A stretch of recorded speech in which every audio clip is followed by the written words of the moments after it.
I was walking here at the Animas River, and one thing I like about Durango is how they celebrate nature, and deliberately, like they'll put Christmas ornaments and trees, and you can see me walking on the snow, and of course the beautiful Animas River, and that's where I'm doing my Jesus walk.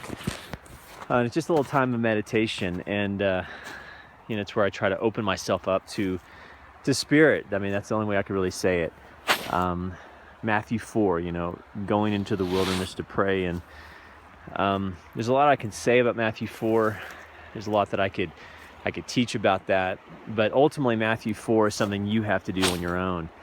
And for example, I'm walking and I'm thinking about, of course, all the problems and the stories kind of come back, and of course, I'm always so easy to complain and bitch, and then you kind of go, well, holy shit, well, had this not happened, and boom, there was the miracle, but it was such a miracle that I didn't even see it as a miracle, and here you go, Jesus walk.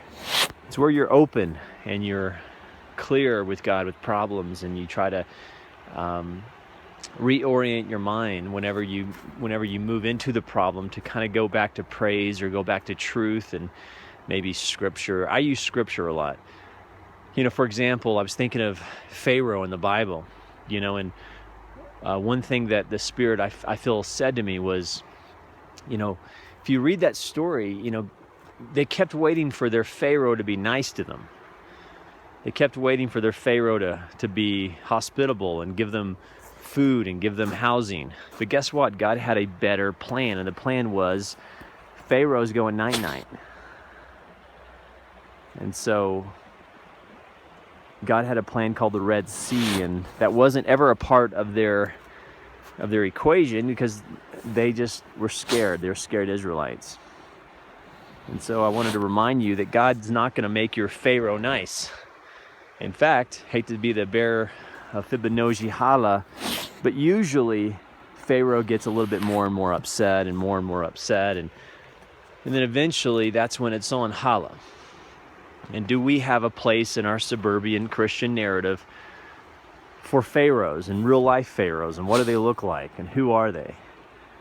And do we even have a place for pharaohs, and do we have a place for Rahabs, and do we have a place for these literal characters in the literal Bible?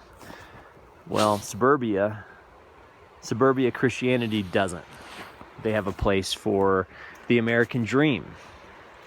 So when you start talking about Rahabs and pharaohs, and how pharaohs are probably going to be overcome, not become nicer. And so I hate to tell you this, but sometimes our need to have comfort or have people understand, and if you're like me, dude, man, I have an obsessive need for people to understand my reality. Dude, Pharaoh didn't know their reality and didn't care. What he wanted was slave labor. That's what he wanted. Pharaoh wanted to destroy him. God's like, we're going to go to the Red Sea. You guys be good. Email me your thoughts, your questions. Drop me some PayPal, Americana417@gmail.com. If you're not going to come to the river, let me bring the river to you.